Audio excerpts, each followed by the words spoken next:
Question 4, Part E. Emile is late to the cafe half of the time. Calculate the probability he will be late for the next 3 times they eat together. So we have 1, 2, 3 stages this time. He is on time late, on time late, on time late. Really, all we're looking for is late, late, late, because it's late 3 times. We have 0.5 and 0.5 because it's half the time. Everywhere it's going to be 0.5.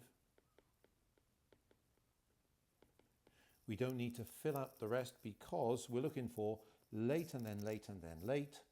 So the probability is going to be 0.5 multiplied by 0.5 multiplied by 0.5 on a tree diagram, multiplying always as you go down all the stages. 0.5 multiplied by 0.5 multiplied by 0.5 equals 0.125.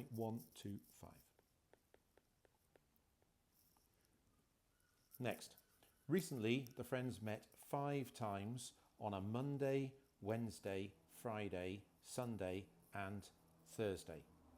Max was late twice.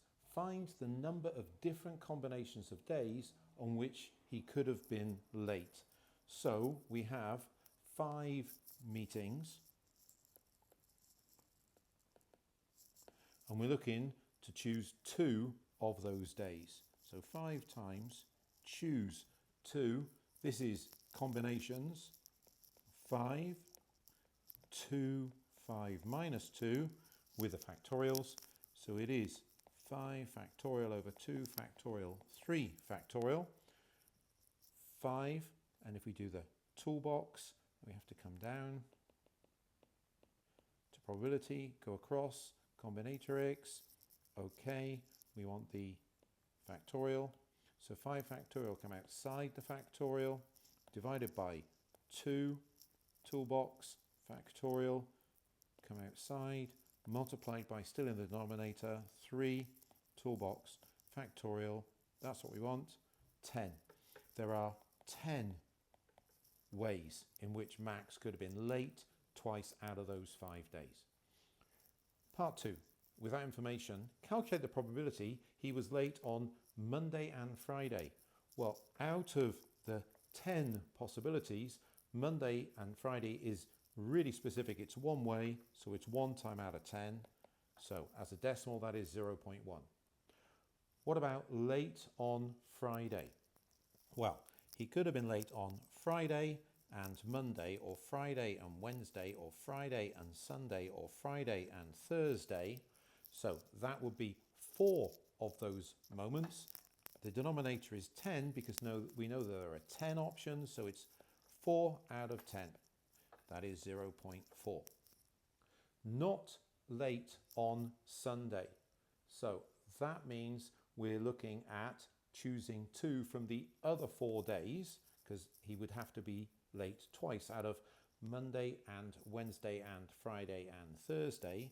So this is going to be 4, choose 2, which is 4 factorial out of 2 factorial, 2 factorial,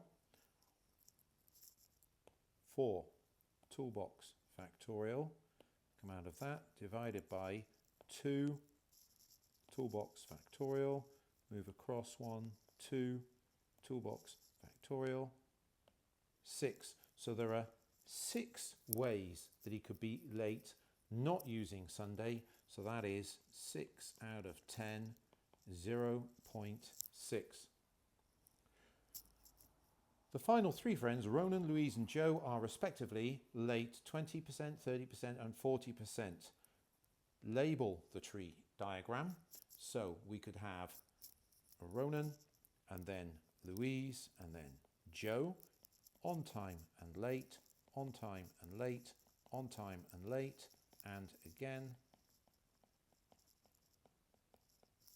Ronan is 20% late, so 0.2 and 0.8.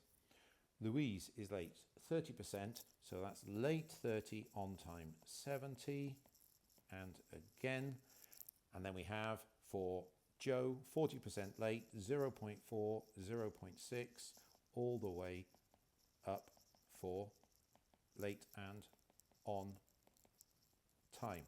And then we would have 1, 2, 3, 4, 5, 6, 7, 8 pathways there. Part H. Part 1. Calculate the probability that all 3 will arrive on time. On time, on time, on time. That is pathway 1, pathway 1. So it's 0.8 times 0.7 times 0.6. It's the only way for all to be on time. 0.8 multiplied by 0.7 multiplied by 0.6. We get 0.336. What's the probability at least one will be on time? Well, there's lots of ways. Here, here, here, here. The only way then not anybody's on time is the bottom when they're all late.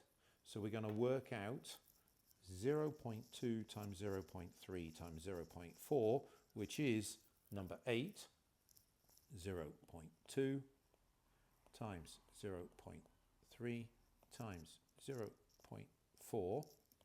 We get 0.024. That's the only one that we don't want. We want all of the others. So the final answer is going to be 1 minus 0.024. 1. Take away 0.024. 0.976 is the probability that at least somebody will be on time. Okay.